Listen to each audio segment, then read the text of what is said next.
need some more expert advice, if you need some more expert feedback, that's where somebody like myself and my colleagues who are out there in the world can help you. Hello fiends and welcome to the show. Today's guest is a freelance editor who I invited along to share his insights into the different types of edits and why each is important.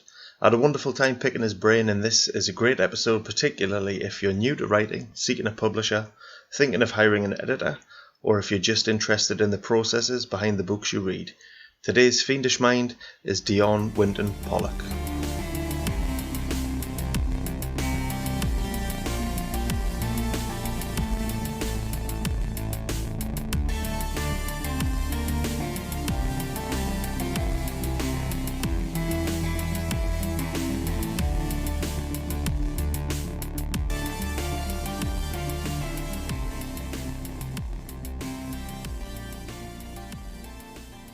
Hi Dion. Hello, how are you? All right? I'm brilliant, thank you. Thanks for joining me this evening. You're welcome. How are you? Yeah, doing good, thank you. Doing good. Looking forward to a few days off, chilling out with the family. Excellent. So, Dion, you have the fine-tooth comb editing service, yeah? That's it, yeah, that's me. Can you tell the listeners a little bit about your background? Sure, okay. I'll try not to get too deep into sort of childhood and whatnot. I am a big reader, always have been. Love reading and cannot get enough of it. I'm also brain-wise a little bit, I don't know, picky. I pick stuff out. I notice things. And a lot of this kind of stuff is just accretion over time of kind of gradually realizing, hey, this might actually be something that is me. Many years ago, I ran a podcast with a pal of mine, Phil, who I've known since I was sort of a teenager, and I was editing the podcast, so sound editing in that sort of way. Phil got well into writing. He writes horror. You might know him as Phil Sloman, and he started introducing me to some of his friends who he'd met through the writing game. And a lady sort of put out a call for an editor for an anthology that she was doing, and I kind of thought I'd give it a go. Being sort of quite specific word-wise, I thought, I'd be able to sort that out, but I was also intrigued by the idea of it. So this project became Sunny with a Chance of Zombies. I got the chance to, I just sort of took the title that was handed to me, but what I did with that was up to me. So I ended up kind of figuring out the angle that I wanted to take on it, putting out the call, bringing in the stories, having all of the fun of selecting them, and then getting into the real nitty gritty. And that was a real sort of trial by fire. I'd never done anything quite like that before, but it just felt right. I loved the experience so much that as soon as I'd kind of finished that project, I was pretty much straight back saying, right, what else have I got? What else can I do? So then I ended up doing my own project called This Twisted Earth, which was a sort of a science fiction mishmash of histories. Again, sort of independently produced. This was through Steve Shaw, who does Black Shuck Books. But this was under a sort of an imprint that he was thinking of doing at the time. And, that got a little bit of traction. I got a few people interested that I wasn't expecting, the biggest of which was the science fiction author Adrian Tchaikovsky, who submitted a story, and obviously that went in. And by the time I'd finished that volume, I just knew this is what I've got to do for the rest of my life. I've got to find some way to make a career out of this. Yeah. So I set up the Fine-Toothed Comb, www.thefinetooth.com. Very good. And yeah, I've been going to these conventions from the small ones like Edgelit up to the bigger ones like FantasyCon. Last year I went to World FantasyCon in Ireland, and it's built up. One time people have come back, word has spread, people have recommended me around, and yeah, it seems to be going pretty well. Strength to strength, I'd say. Excellent. And in terms of qualifications, I think you studied English literature, haven't you? Yeah. So, I went through to university with English literature. But you're not really going to need to know the grades or anything, are you? It's just no. Studied through to university with English literature. So, as well as being a fan, there's a degree of knowledge about the technical aspects of things. Yes. I suppose, the biggest thing when you come to editing is you need to be able to know how to assess. You need to understand, not just as somebody who reads, but you need to understand what works and why it works. Yes. to be able to critically analyze and actually communicate, what's happening in your brain when you're reading it. Yeah. To figure out why, and to be able to communicate to an author, very often a first-time author, what the issue is, how it can be improved, why it's going to be an improvement. Yes. And to be able to do so in a way that does not diminish the author, does not make the author feel awful, doesn't crush their confidence. You need to be a fan, but a critical one. Yeah. You need to be somebody who can, fundamentally partner up with that person to help make their story shine as much as possible. And studying that was good training towards that, I think. Yeah, I think as well, because you're looking at some classic texts and you're having to, like you say, sort of break them apart a little bit and look at the nuts and bolts and analyze the nuts and bolts of everything that's gone before and why it works, why it didn't work, why it's become a classic or whatever. And then I guess you carry that forward, don't you? And you can help people to bring out the best version of their work. Yeah, I mean, that's kind of your idea. And it's funny because it's not something, it's not the kind of job, I think, where you are served well by just walking in and saying, this is right, this is the way to do it, you must do that. I'm not somebody who, approaches the job as, quote unquote, the expert who can tell you what to do. It's very much a conversation, the way that I work. It's a case of, bouncing to and fro, giving my perceptions, and, where it's appropriate, convincing the person, and where it's not appropriate or where I've actually erred because, I've fundamentally misunderstood something, or I've got something wrong. Actually, owning that, accepting that, talking about it, working together as a partnership to make it as good as possible. Hopefully my expertise and my experience does add something genuine to the partnership. I've had good feedback so far, certainly, some very nice feedback from people. But it's not like I'm arriving and just saying, right, this is me, I know everything, I'm going to sort it out. It's all a work in progress. It's all a building up of experience, and it's having some good results. Yeah, and over time you said you built up your client base. How has lockdown impacted your work? So initially, lockdown was very bad for me in terms that a lot of people were suddenly unsure of where their finances were going to be. A lot of the independent authors were thinking, well, shit, have I actually got the money for this? Is this something that I can do now? So, I had one job which was pretty much ready to rock, and then all of a sudden wasn't. A little bit of a conversation, good understanding between us. Okay, well, we can put that back. That's no problem. But it left a hole. It left a gap, and I was starting to get very stressed at my day job at the same time. Because I was still having to go into town to work in the place because we were deemed key. And that was getting really hard on me. The mixture of the two was very difficult, but fortunately I've been able to change things around. Started working from home about 8 weeks ago. So that sort of had a good impact on my mental health. And as the lockdown has gone on and people have settled down into, what their new normal is, things have started coming back. So at the moment, I'm working on 2 books right now, 2 novels, funnily enough, by the same author, Joseph DeLacy. I've got another one that's basically in the bag and ready to go as soon as the author sends over the manuscript. And I've been contacted by 2 more people literally today, one of whom going, I've got a collection of short stories I want you to do. And another one coming up saying, I've got a novella I want you to do. So, all of a sudden, it's like things are rolling on again. Yeah. And business is booming. I guess everybody's got time to write that book that they've got inside them while they're on lockdown. Yeah. It's London buses, mate. It's London buses. Half the time you got nothing, and then all of a sudden it can come along. What I've tried to do is to find some way that I can actually balance the income so that I can show my family I can earn enough doing this that maybe I could reduce my hours in the day job a little bit more. Tip that scale so that I can eventually do this as a full-time career. And the way that I'm trying to balance that is by offering people an affordable payment plan.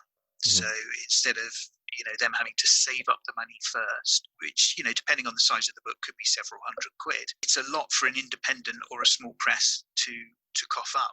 Yeah. for work that is valuable. But nevertheless, a lot of people kid themselves that this is something, maybe they could just do it themselves.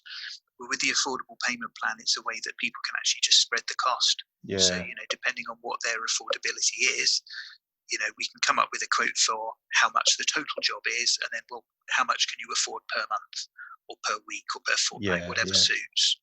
And then it's a case of, that will build up, and then at the point where either you can afford to pay the rest in a chunk, or at the point where it's all been, collected up together and the manuscript is ready, right, well, let's go. They don't have to worry about the finances. I've had regular income in the meantime, and it all seems to work pretty well. Yeah, excellent. The audience for this podcast, we get a mixture of writers at different stages of their career. We get readers who just want to know a little bit more, have a little peek behind the curtain. And I thought that particularly the writers who listen to this might, who haven't considered, because lots of writers, especially independent writers, don't necessarily think to go and pay for editing services. And I just thought if we could maybe break down the various types of editing, I noticed you've got like 4 different services that you offer. And I wondered if you would just kind of break down what each type of editing is and why it's important. Yeah, okay. So if you kind of think of it as granularity, so the sort of the broadest scale is what I do with a structural report. So it's literally, I will read the project and I will give broad thoughts, broad reports on things like your character, your plot, your dialogue, themes, the style of writing, and that depending on obviously how big the project is, depending on how much I need to go into, could be just a few pages, could be considerably more, may include some notes on the manuscript as a whole, may not. It really depends on the job, but it's very broad scale. And the way I kind of think of that is getting your, if you put it in sort of architectural terms, it's getting the firm footing for the structure to be built on afterwards. You've got to get these things right at the very heart of it in order to start then looking at it in sort of greater detail. Yeah. So one example of that, for instance, there's a fella, Alan Stroud, who's just released a book called Fearless, something he'd been working on for a while. A little bit of difficulty at the time in trying to actually get that sold to a publisher. It's a good quality book, but just wasn't quite getting the response necessary from publishers. He brought it to me. We had a look at it. We did a structural report on it, structural review. In many ways, the finished product is quite similar to what he'd brought to me, but some of the conversations that we had, some of the things that I picked up on, clearly must have helped, because by the time he'd sort of finished doing some reworking on that, that's sold, that's gone out to publication, very good. started to get some nice early reviews. So, sometimes you've got to look at it on the big scope. Sort of going in then that little bit deeper, you've got the copy edit, which is, sorry, I think I've just jarred something there. The copy edit, which is, how to put it, I suppose you're looking at it closer. You're looking at more sort of the story as a whole. You're looking at whether things work and how things work, following plot points along, making sure that it all connects. So that will be comments and markings on the manuscript itself, obviously, but it's not going to be really fine granular. It's not going to be every last word, every last sentence, but it's making sure that it works. Yeah. Then you get onto the line edits. Now, the line edits are far closer. That is where you're literally looking at it line by line. That's where we might be having conversations about sentence structure, offering alternative ways that you can phrase something to make them clearer. You'd find with a line edit an awful lot more on the manuscript. Now, quite often I actually offer a combination of line and copy edits together, simply because that's my preferred way of working. I like to be able to look at the whole. I kind of zoom in and zoom out, and if I see something when I'm reading it and I want to comment on it, I don't really want to have to be thinking, is that a line edit? Is that a copy edit? It's easier for me. So I actually offer the combined line and copy edits a little bit cheaper than the line edit on its own. Yes, yeah. It's possibly not the best business sense, but what are you going to do? I'm learning as I go along as well. And the other sort of main service I offer is the proofread. Now, the proofread, you're talking at the point where the author and the publisher are 100% happy with the manuscript. They don't need conversation about dialogue. They don't need to sort of check, is this word right? Is that word right? It's literally getting the manuscript ready for publication, ensuring there are no errors. So that's looking at spelling, that's looking at punctuation, that kind of thing. Excellent. Does that pretty much cover what you need? That does, thank you. Yeah, I think there'll be a lot of people that wouldn't necessarily know the difference between, say, a copy and a line edit.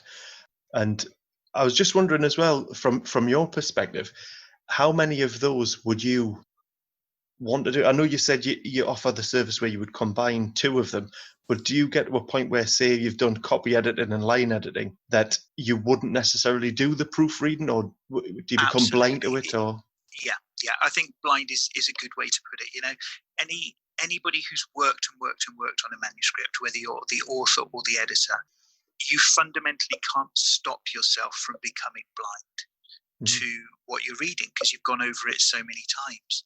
I will not proofread something that I have done the line and copy editing on, because you can't trust yourself to catch every last detail.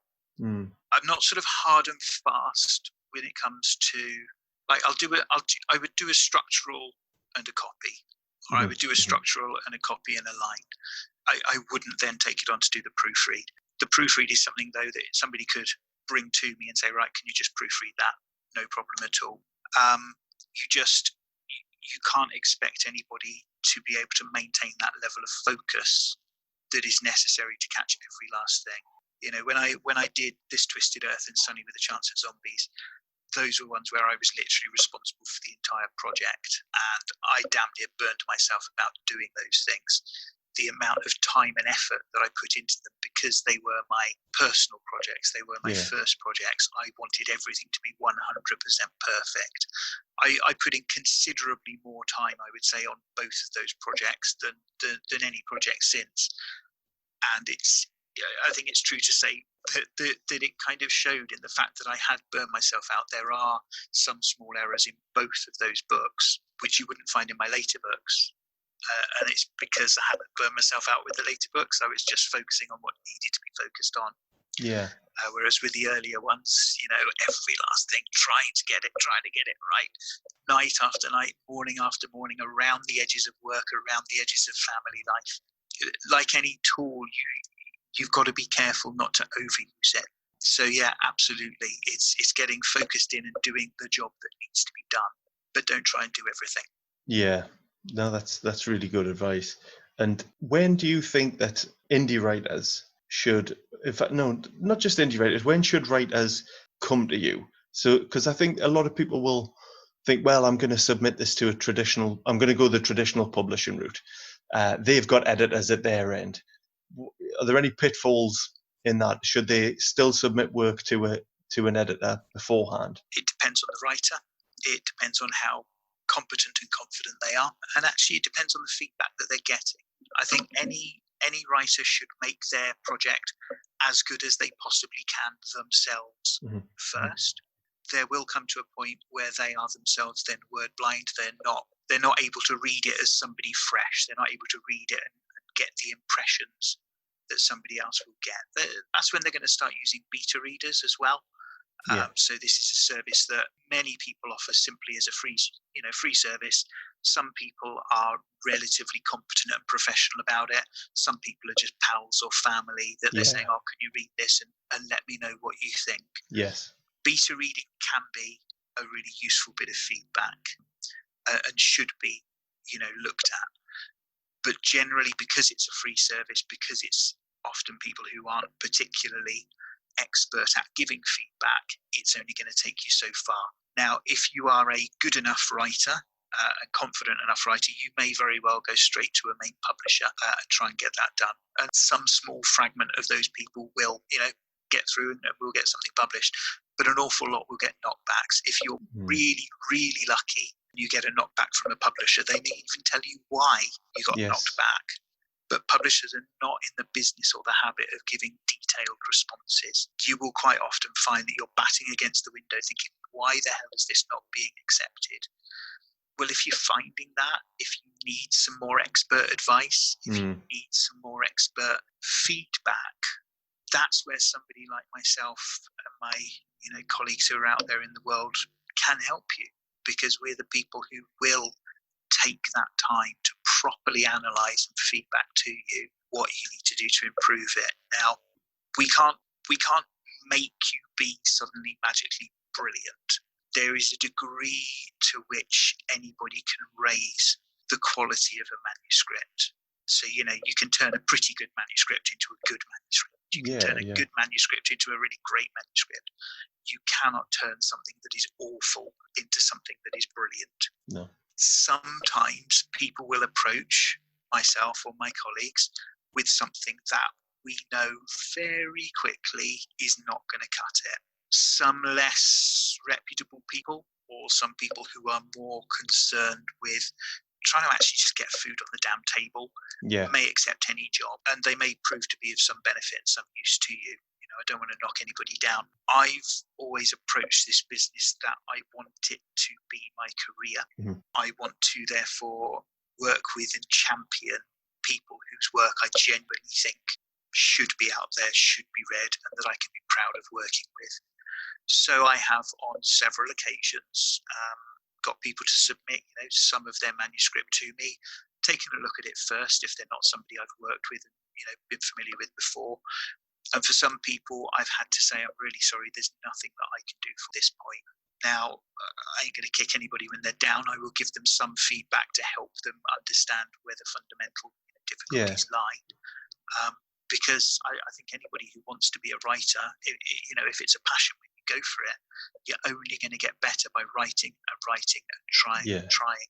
If it is of value to you to get that kind of feedback, if it is of value to you to make your manuscript as good as it physically can be before you then submit it to your big publisher for which you have dreams, then maybe bringing it to somebody like myself will actually help raise that level just high enough that it will be accepted by them.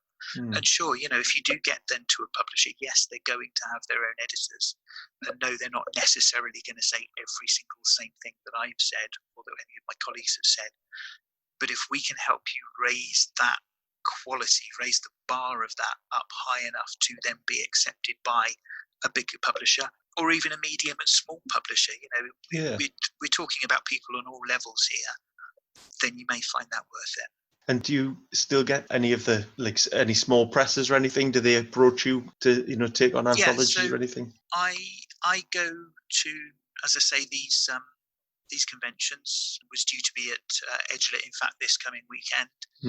Sadly cancelled, obviously. StokerCon's been put off a couple of times now. But having been sort of regularly to some of those, I've gotten to know people. I've been able to have, this kind of conversation, some more formal, some less formal, with a lot of people and get to know them.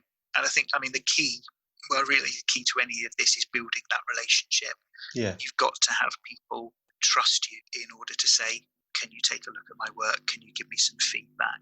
Part of that is simply having these conversations, getting to know them as individuals and them getting to know you. And part of it is then sort of having your face recognised, so that when somebody thinks, well, I need to get an editor, who am I going to get? Well, by putting yourself out there regularly, you become known. I've grown this ridiculous moustache and little beard. I did it a few years ago, way before I was doing this, and I kind of liked it. And now I use it as a logo. As the logo. Website, and now my wife cannot make me shave it off because it's my business. It's your trademark. Absolutely. But the point is as well, it's something that helps you stand out. When I go to these things as well, I try to dress in a certain way. When I'm out there doing business, I like to be quite smart, to be quite precise. The fine-tooth comb, again, it's to do with that. It's to do with making things precise, making them right. And as I say, with the sort of the memorability, if you're somebody who, when people see the picture on social media, if you're somebody who, when people see you across a room at a convention or whatever, people go, oh, I recognise that person, you're more likely to be approached, you're more likely to be picked up. The other thing that I've been doing right since the start is actually trying to ensure that I get testimonials from people. So if somebody that I've worked with has liked the work that I've done, if they've been appreciative of what I've done with them, for them, a few lines is all that it takes. It makes a world of difference to be able to share that on social media, Yeah. to be able to bring it together, on the website, so that somebody can just click on testimonials and see, well, look, here's a person whose name I recognise, and this is what they said. Here's a whole bunch of people who I don't know, but my God, they seem to be appreciative of the work. Well, if they like it, well, maybe he'll be good for me. Yeah, no, that makes sense. I think a lot of businesses work the same way, don't they? We all know if you're looking for a plumber, people go on Facebook. Can anyone recommend one in this area? Absolutely. Recommend, word of mouth, it makes the world of difference, because, like I say, it's down to trust. But you can't just trust somebody based on, you've done a Google search and there's somebody. How are you going to know that there's somebody that's worth working with? You can pay to be top of that list. Yeah. Absolutely, but you can't. Well, I hope you can't pay for a good review. I don't know. You know what I mean, though. You can pay for your positioning in Google, can't you? So yeah, no, absolutely, yeah. Doesn't necessarily indicate skill. But yeah, and I've seen those testimonials on your website as it goes as well. That's how I recognised as soon as you said Sonny with a Chance of Zombies. I was like, oh yeah, I saw that on one of the testimonials. So I was wondering about genres. Which genres do you particularly like to work in? And are there any genres you wouldn't touch? Interesting. So I've always enjoyed, going back to sort of childhood and above, when I've been reading, it's always been science fiction, fantasy, that I've kind of gone to, and sometimes it'll be stronger one, sometimes it'll be stronger the other. I've read a bunch of literary stuff, probably not as much as I should do, but I've appreciated it. But because my entry point into editing was via my friend in the horror genre, and because so much of business growth comes from word of mouth, well, guess what? Primarily, I seem to be working on horror fiction, and I've grown to love horror fiction. But it's not something that I've kind of always read. Recently, I mentioned earlier, I've got sort of a novella that's been thrown my way. Well, that's a historic novella with a touch of magical realism. Right. I'm eager for it. I'm eager to try different things. Fundamentally, good writing is good writing, whatever the genre. A good story is a good story, whatever the genre. I did a structural report on a film script a couple of weeks ago, which was pure romance. It's not a genre that I've ever gone into, not a genre that I've ever sort of particularly thought, I want to read one of them. Yeah. But it was quite interesting to work on, just sort of think about the different ways in which that kind of story needs to be told, what's important to that kind of story. And sometimes it will involve a little bit of research, sometimes it will involve talking to people who are more familiar with a genre that I'm not particularly familiar with, just to kind of get an idea of what is the norm, what is expected, which isn't to say everything written has to follow those rules. But fundamentally, if people are going to write something for a particular audience, they need to be able to attract them. They need to know what they like. And the other thing that's important, of course, is that if you're going to break a rule, which many authors do, you have to understand why the rule is there and why it is a valuable thing to break the rule in that particular instance. So genre, bring it on, anything. Doesn't matter to me. It's all about the story. It's all about the character. It's all about the engagement that you have with your audience. Excellent. What are some of the common errors that you find writers making? Are there things that you spot that you think this could be eliminated? You could eliminate it just by telling me on this podcast now. And any writers who listen to this go, right, I know that I bloody do that in my work. And they're going to submit work to you, and that error's gone now. We're going to get rid of it. Do you know what? The mistakes that everybody makes are not the mistakes that matter.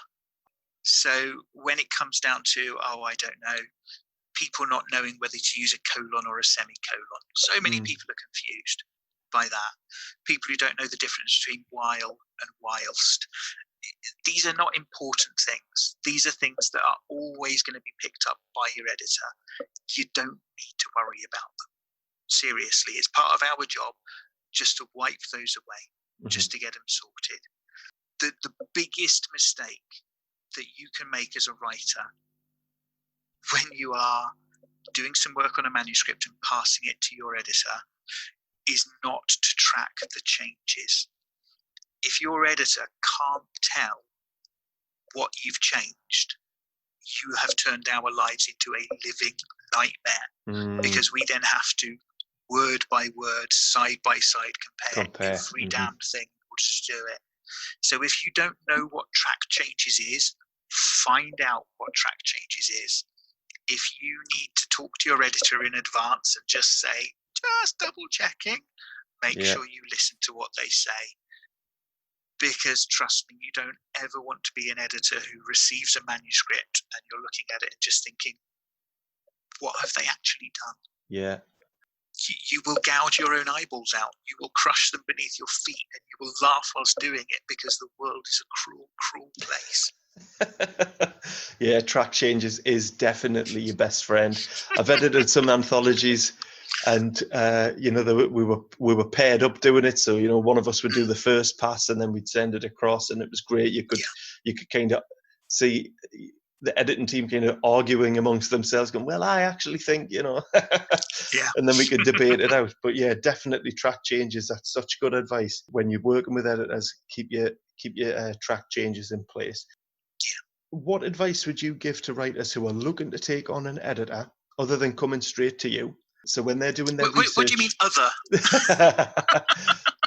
All right, so they should come straight to you. But if you're too busy at that time, if they're doing their research, what do you recommend? What are the best things that the writers could look for? Okay, so let me have a think about this. So we've already talked about recommendations. Okay, you definitely want to go for somebody that people that you know and you trust say is worth going to. So if you know somebody else who's in the field and they are saying you should use this person, it's a good indication that they're worth using. If you've used an editor and they've given you a bad service, you're not going to go back to them, and you're not going to recommend them. So that's thing number one. Thing number two, don't always look at price. Obviously, price is important. You need to be able to afford their services, and you need to appreciate that the amount of work that they're putting into it is worth the money that you're paying. But if your main concern is, I want it as cheap as possible, you're going to get a service that matches that price. And that service is not necessarily going to be of value to you. You'll have paid money for something which hasn't fundamentally helped you. So if what you need to do is save up a bit first, then save up first. There's no rush when it comes to publishing as an independent author. Keep writing by all means, write book after book after book, but you don't have to suddenly slam every book out there straight away. If you need to save up a little bit first, or if you've got somebody like myself who can do a part paid package as you're going along, think about doing something like that, because fundamentally the editing is as important as the printing. It's as important as the getting it out there and marketing. It is something that you have to raise the quality of your book. There are people who've self-published without an editor. They haven't generally fared well. People will be forgiving to a degree of little errors. People will be utterly unforgiving about big errors. I read a book by a very good friend of mine who I'm not going to name, and I loved the book.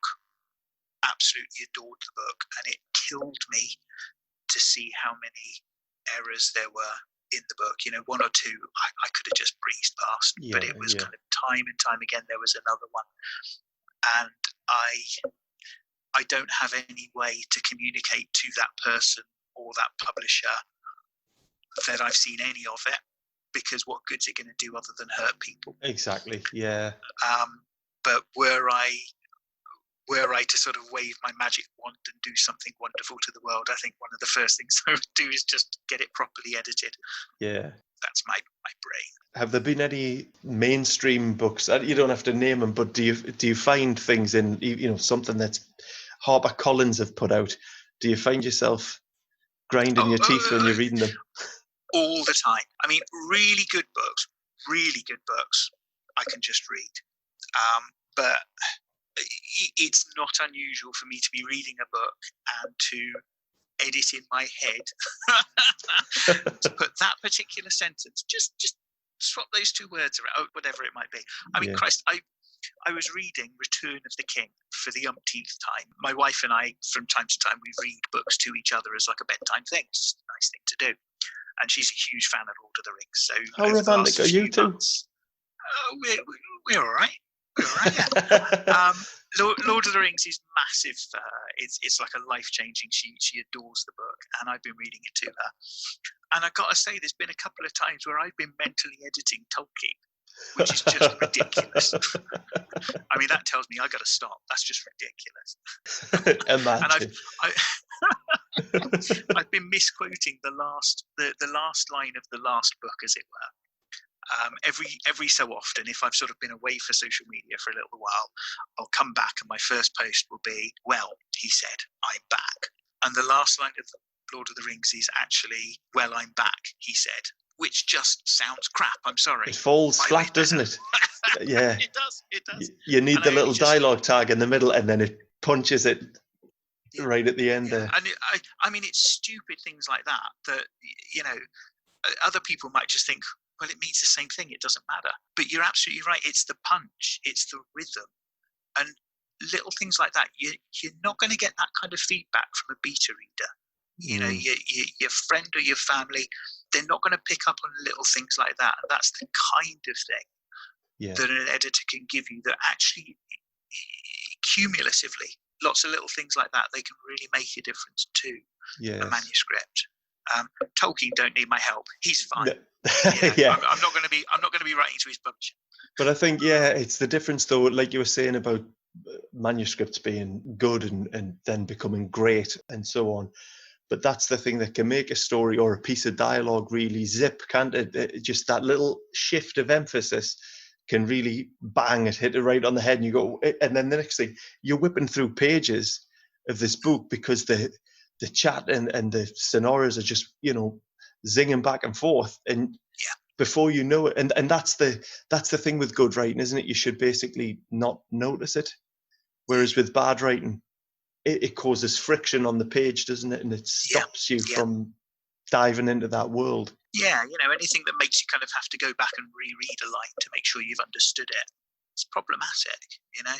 And I mean, this is why when it comes to dialogue, one of the key bits of advice I always say to people with dialogue is speak it out loud. You know, read it out loud. Does that sound right to your ears? Would you say something in that way? Well, if not, how would you shift it so that it does sound like actually real people talking? Yeah. It's funny, isn't it, how much dialogue you can write, and I do this too. And it's written on the nose because for some reason, when it's going to be on a piece of paper, I think it's got to be written on the nose. Yet when you think about how people actually talk to each other, they don't. We dance around topics. We allude to things. We don't necessarily answer the question that was asked and things like that. It's funny, isn't it? And we do it every day. Yet when we could write it, we dodge it. Yeah, it's ridiculous. And I've got to say, actually, dialogue is one of the few places where I will quite happily allow all manner, but not every single one. But, you know, I give it an awful lot more leeway when people write things wrongly with dialogue, because if it sounds like a person would say, you know, the grammar can be incorrect, the words can be mumbled or jumbled or misspoken in any which way. If it sounds real and if it gets the meaning across and if it's characterful, fine. But when you're actually sort of writing the prose, unless that prose is, you know, somebody speaking, you know, your narrator is talking to you in a conversational tone, I suppose, that's where you need to be that little bit more precise, obviously. I think one last thing, I really wanted to take you back to your university days again. I noticed that your dissertation was on the anti-hero. Who's your favourite anti-hero? See, I've got the fine-tooth comb too. I dig. You've crawled into my head. My favourite anti-hero, man. Well, I suppose, I mean, the first anti-hero I ever came across was Michael Moorcock's Elric. Elric of Melniboné, which for years I was mispronouncing as Melnibone. But no, it's Elric of Melniboné. He was just, he blew me away in terms that he was a warrior who was a thinker as much as anything else, somebody who felt things deeply, the complete opposite to what I was sort of led to believe heroes were supposed to be. He was an introvert's hero, but he was also awesome, very powerful. The dissertation itself, when I wrote that involved Frankenstein. Brilliant, absolutely brilliant. And there was a series of books as well that I covered in it, which was, let me think now, I'm probably getting his name wrong. Stephen R. Donaldson, I think is his name. He's famous for doing the Chronicles of Thomas Covenant, which I just couldn't read. I think I got through the first book. I didn't want to read anymore. But he did a sci-fi series called the Gap series, which was a 5-book series. And that, for a long time, just topped the charts for me in terms of quality of writing. The hero, well, there is no hero. They're all pretty much awful people, but they're put in such pressured situations, such high stakes, such intense personal drama that you find yourself rooting for.